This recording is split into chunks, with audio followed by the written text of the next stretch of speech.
There is a machine sitting on the shelf at every hardware store in America right now that is sold under at least 6 different brand names. Same pump, same engine, same plastic shroud bolted on by the same hands in the same factory. The only thing that changes is the sticker on the side and the price on the tag.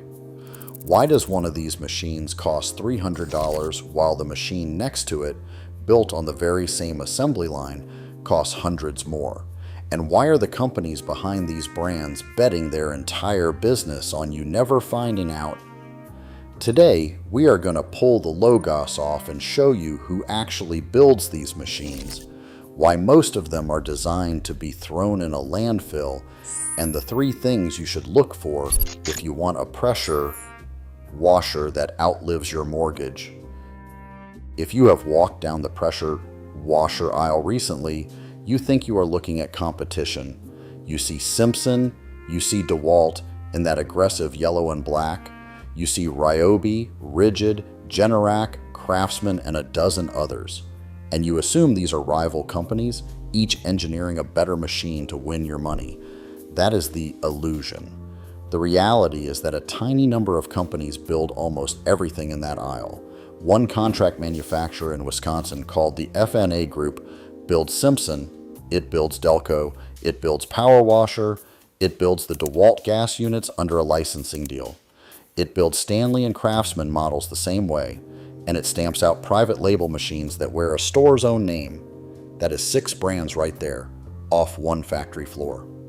Across the aisle, a Hong Kong giant called Tektronix owns or licenses Ryobi, Rigid, Homelight, and Milwaukee, a company that moves more than $15 billion of product every single year. Generac builds its own machines and also sells the same units under the DR Power name. So when you stand there comparing 4 brands, thinking you are doing your homework, you are very often comparing 4 stickers slapped onto the same hardware. The competition is theater, and the most expensive ticket to that theater is the one with the well-known name on it.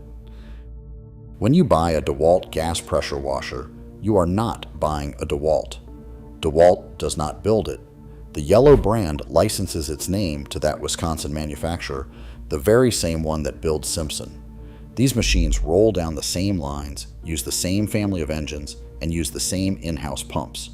The company even confirms it in writing to customers who ask, stating plainly that the unit is manufactured under license for the DeWalt tool company. Think about what that means. You can buy a Simpson with a commercial Honda engine and a real triplex pump, or you can buy the cousin of that machine wearing yellow paint and pay a premium for the privilege of the badge. The internals are siblings. The brand is a costume. This is the licensing model, and it has quietly taken over the entire tool world. A heritage American name is no longer a promise that the company actually makes anything. In many cases, the name is just a license, rented out to whoever is willing to manufacture the product and split the profit. The brand owner collects a royalty for the sticker. The contract manufacturer cranks out the volume, and you, the buyer, pay extra for a reputation that no longer exists inside the box. The Wisconsin factory we keep mentioning produces over 400,000 units a year. It once turned out 100,000 machines in 50 days just to stock a single retailer's holiday sale. That is not craftsmanship. That is a volume operation optimized to fill a pallet, and the logos are just the paint options. And here is where it gets bigger, because the trick is not only between brands, it is inside a single brand. Take one company, Simpson. Their popular homeowner model runs a residential Honda engine and a sealed axial pump, the disposable kind.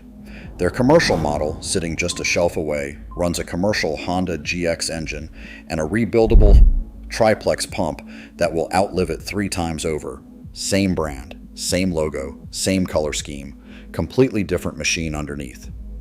The badge tells you nothing about which one you are actually carrying to the register.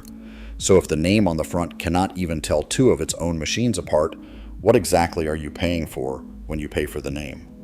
Because the badge on the outside is the least of your problems. The real cost of this game is hidden inside the pump. Here is the thing almost no salesperson will explain to you. There are 3 kinds of pumps in that aisle, and they are not even close to equal. At the bottom, you have the wobble plate pump, cheap, sealed, and dead in maybe 200 to 300 hours of use. In the middle, on most homeowner gas units, you have the axial cam pump. It is the one the industry loves to advertise as no maintenance. And that phrase is one of the great marketing lies of the modern hardware store. It does not mean the pump is so good it never needs service. It means you are not allowed to service it. It is sealed shut. When the seals wear out, and they will, there is no rebuild. You throw the pump away, or more often, you throw the entire machine away. That is not an accident. That is the business model. A disposable pump on a disposable machine sold under a name that is anything but disposable. Why do these pumps die? Heat. When you pull the trigger, water flows and the pump stays cool, but the moment you stop spraying and let it idle, the water trapped inside, that pump starts to cook. There's a little part called a thermal relief valve that is supposed to dump the hot water before it cooks the seals. On cheap units, that part is unreliable. It sticks. The water boils. The seals harden and crack. And one day you pull the trigger and you get a dribble instead of a blast. Pop the cap and the oil looks like a milkshake because water has gotten past the dead seals. The pump is finished. You take it in to be repaired and you discover the brutal truth. A replacement axial pump costs about $100, which is a serious chunk of what you paid for the whole machine. Add a shop's labor on top of that and you are nearly at the price of a brand new unit. So most people do the math, shrug, and buy another washer.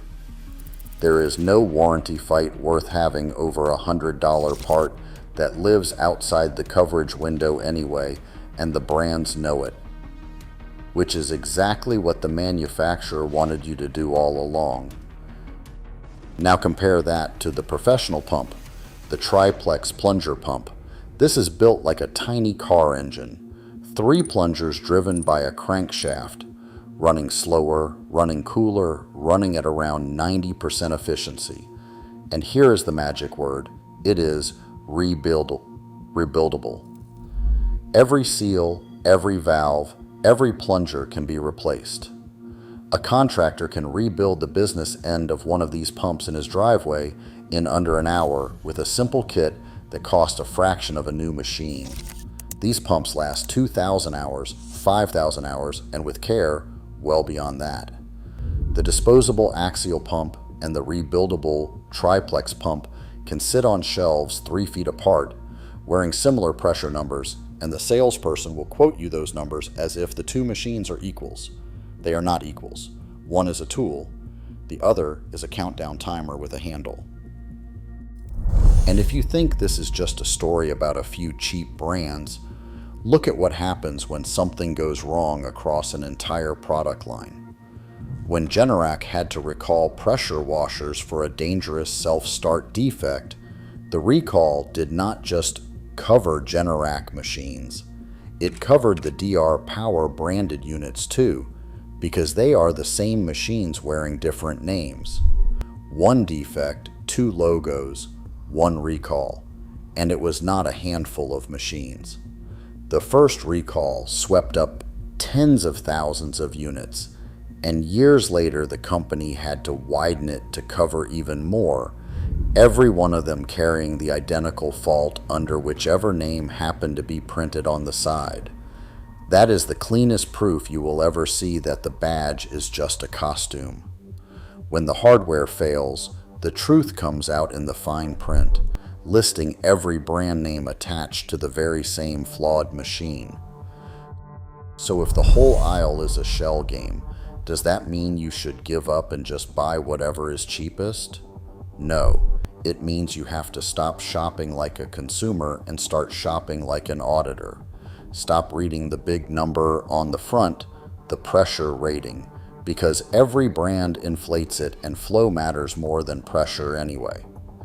Instead, flip the machine around and audit 3 things. First, Audit the pump. You do not want a sealed axial cam pump no matter what name is on it. You want a name triplex pump. Look for the companies that actually build professional pumps.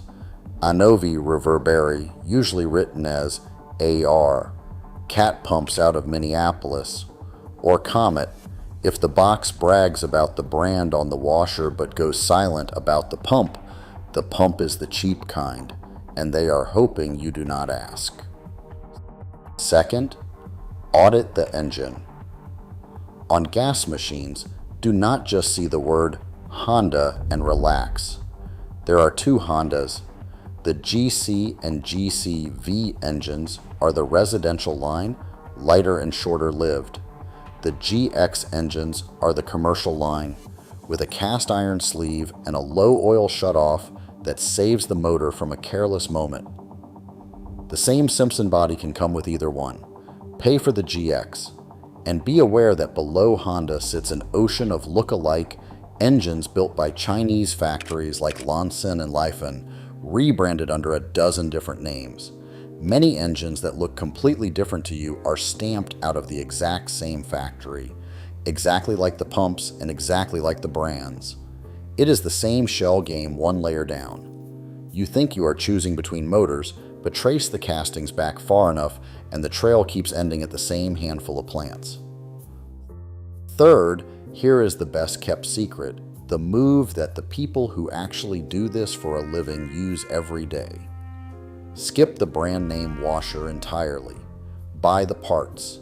You can buy a genuine commercial triplex pump from AR or CAT, bolt it onto a commercial Honda GX engine, and build a machine for a price that competes with a mid-tier disposable unit from the big box store.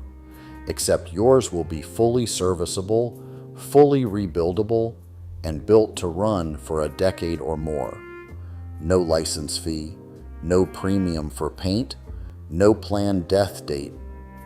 Built into the seals. The professional supply houses that sell to contractors will sell to you too, and they will sell you the rebuild kits to keep that pump alive for as long as you own it. And when a seal finally does wear out years down the road, you spend a few dollars on a kit instead of a few hundred on a whole new machine. You are not buying a brand, you are buying the actual machine the brands have been hiding inside their plastic shrouds the whole time. The era when a logo guaranteed a quality machine is over, and the big brands are counting on you not to notice. They are counting on you to be dazzled by the color, by the name you recognize, by the big pressure number on the front, so that you never flip the machine around and read the part that actually matters. They are betting that you will pay extra for yellow paint, run it for a season, watch the sealed pump die, and quietly buy another one next spring. But if you know the difference between a disposable axial pump and a rebuildable triplex, and if you are willing to walk past the logos to the pump that actually has a name worth trusting, you can buy one machine and keep it for life. Do not pay a premium for a sticker. Audit the pump, audit the engine, and never trust a name that refuses to tell you who actually built the thing. If this opened your eyes to what is really hiding in that aisle, hit subscribe for more investigations into the products you use every day.